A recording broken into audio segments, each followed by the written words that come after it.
பொருளாதாரத்தை மேம்படுத்துவதற்கான முக்கிய விடயங்களாக இருக்கின்றது. அதே நேரம் இந்த விவாதத்தை சரியான முறையில் எதிர்க்கட்சிகள் பயன்படுத்துவார்கள் என்றால் இல்லை. எந்த அளவுக்கு என்றால் இந்த விவாதத்தை இவங்க இதில் இருக்கிற விஷயங்களை கதைக்காம வேறு வேறு விஷயங்களை கதைச்சி கொண்டு போய்கிட்டிருக்கிறாங்க.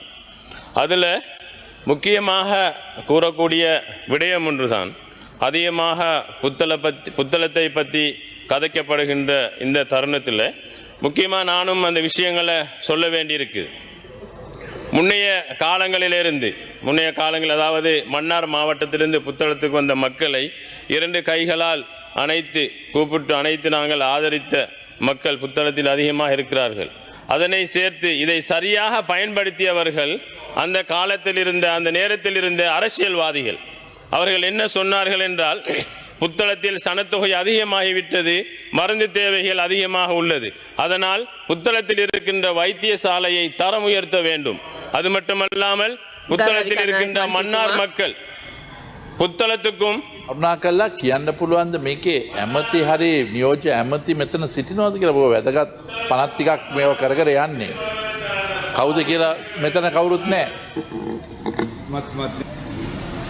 அந்த நேரத்தில் இருந்த அந்த அரசியல்வாதிகள் புத்தளத்து மக்களில் வாழ்ந்த மக்களிடம் அந்த தேர்தல் காலங்களில் இவ்வாறான வேலைகளை நாங்கள் செய்து தருவோம் என்று வாக்குகளை வாங்கி வென்றதற்கு பிறகு அந்த அவர்களுக்கு இருந்த அந்த ஆசனங்களை கொண்டு ஆளுங்கட்சி அரசாங்கம் அமைக்கின்ற அந்த பக்கத்துக்கு அவர்கள் ஆசனங்கள் குறைவாக இருக்கின்ற நேரம் அவர்களை அழைக்கும் போது அவர்கள் மக்களிடம் சொல்லி மக்களின் வாக்குகளை பெற்று மக்களுக்கு தேவையானவைகளை அவர்கள் கேட்டு பெறுகிறார்களோ இல்லையோ தெரியவில்லை. ஆனால் அந்த அரசாங்கத்துக்கு ஆதரவு அளிப்பதன் மூலம் அவர்களுக்கு தேவையான அமைச்சுக்களையும் அவர்களுக்கு தேவையான பாதுகாப்புகளையும் அவர்களுக்கு தேவையான அதிகமான வெளிநாட்டு சுற்றுலாக்களையும் கேட்டு எடுத்துக்கொண்டு அரசாங்கத்துடன் இணைந்து கொள்கிறார்களே தவிர மக்களுக்கு இவைகளை செய்து தருகிறோம் என்று கூறி வாக்கை வாங்கி கொண்டு மக்களுக்கு எதையும் அவர்கள் செய்ததாக இல்லை என்று கூறுகிறார்கள். நாங்களும் அரசாங்கத்தில் இருந்தோம். அன்று 10-12 வருடங்களாக அரசாங்கத்தில் கேபினட்டுகளில் இருந்த அந்த அமைச்சர்களுக்கு கூட அவர்கள் அரசாங்கத்துடன் நாங்கள் இணைகிறோம், ஆனால் எங்களுக்கு இதை செய்து தாருங்கள் என்று கேட்க முடியாமல் அவர்களுக்கு தேவையானவைகளை மற்றும் அவர்கள் கேட்டு பெற்றுக்கொண்டு அந்த சுபோக வாழ்க்கைகளை வாழ்ந்து மக்களை இன்றும் கஷ்டத்தில் ஆழ்த்தி கொண்டிருக்கிறார்கள். அது மட்டுமல்ல, அன்று அவர்கள் இந்த எமது அதிகார ஜனாதிபதி அவர்களின் தேர்தல் காலங்களில் அவர்கள் வென்றால் இது நடக்காது, இவ்வாறு நடக்கும், இவ்வாறான பிரச்சனைகள் வரும், தொப்பிகள் அணிய விடமாட்டார்கள், பெருநாள்களை கொண்டாட விடமாட்டார்கள், அவ்வாறு கூறிக்கொண்டிருந்த அவர்களுக்கு சொல்லிக் கொண்டிருந்த இந்த புத்தளம் தள வைத்தியசாலையை நாங்கள் அதாவது தரம் உயர்த்தி தருவோம் என்று கூறிய ஒரே ஒரு வார்த்தைக்காக இந்த தேசிய மக்கள் அரசாங்கம் ஒரு வருடத்தில் அந்த புத்தளம் தள வைத்தியசாலையை தரம் உயர்த்தி அதற்கான வேலைகள் இன்ஷா அல்லாஹ் இந்த வருடமே நடைபெறுவதற்கான எல்லா ஏற்பாடுகளையும் செய்துள்ளது. அதற்காக எமது ஜனாதிபதி அவர்களுக்கும் எமது அரசாங்கத்துக்கும் எமது புத்தள மக்கள் சார்பில் நன்றியை கூறிக்கொள்ள விரும்புவதோடு, அது மட்டுமல்லாமல் எமது புத்தளம் மன்னார் பாதையை சென்ற அரசாங்கங்களில் செய்து தருவோம் என்று கூறி வாக்குகளை பெற்ற அந்த அரசாங்கத்தை அமைப்பதற்கு ஆதரவு கொடுத்த அந்த அமைச்சர்கள் கூட அதனை திறந்து தாருங்கள், நாங்கள் உங்களுக்கு ஆதரவு அளிக்கிறோம் என்று கூறவில்லை. அதையிட்டு அந்த அமைச்சர்கள் அவர்களின் குழுக்களை வைத்து அந்த பாதையை திறக்க விடாமல் நீதிமன்றத்தில் வழக்குகளை போட்டார்கள். அந்த வழக்குகளை போட்டுவிட்டு அதனை திறக்க முடியாமல் செய்து இன்று வந்து நின்று கொண்டு அவைகள் செய்து கொள்ள முடியாத ஒரு விஷயத்தை எங்களிடம் நாங்கள் செய்து கொள்ள முடியாமல் இருக்கிறோம், செய்து கொள்வதற்கு தடையாக இருக்கிறோம் என்று கூறி இங்கே கூவிக்கொண்டிருக்கிறார்கள். இன்ஷா அல்லாஹ் எமது தேசிய மக்கள் சக்தி அரசாங்கம் புத்தளம் தள வைத்தியசாலையை தரம் உயர்த்தி கொடுப்பதை போல் புத்தளம் மன்னார் பாதையை அதை மக்கள் போக்குவரத்துக்கு செய்து கொடுக்கும் என்பதை நாங்கள் கூறிக்கொள்ள விரும்புவதோடு, அது மட்டுமல்லாமல் இங்கே முன்னர் பேசப்பட்டவர்கள் தேசிய மக்கள் சக்தி அரசாங்கம் அதாவது போதை வஸ்துவை அதிகப்படுத்தி இந்த அதிகமாக இதில் ஈடுபடுகிறார் என்று கூறிக்கொண்டிருந்தார்கள். முன்னைய அரசாங்கத்தில் இருந்த அரசாங்க அதிபர், அரசாங்க அமைச்சர்கள், பிரதி அமைச்சர்கள், பாராளுமன்ற உறுப்பினர்கள் கூட நான் நினைக்கிறேன் அதாவது மலையகத்தில் கஞ்சா செடி வளர்வது குறைவாக இருக்கும். அப்படி என்றால் மலையகத்தில் எவ்வாறு கஞ்சா வந்தது? அதனை இந்த சென்ற அரசாங்கத்தில் இருந்த அமைச்சர்களும் பாராளுமன்ற உறுப்பினர்கள் தான் அவர்கள் வாகனத்தில் அங்கே கொண்டு சென்றிருப்பார்கள்.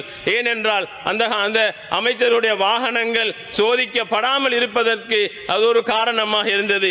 அது மட்டுமல்ல, இன்னும் இங்கே இனவாதத்தை உருவாக்குகின்றார்கள் என்று பேசுகின்றார்கள். இனவாதத்தை உருவாக்கியவர்கள் யார்?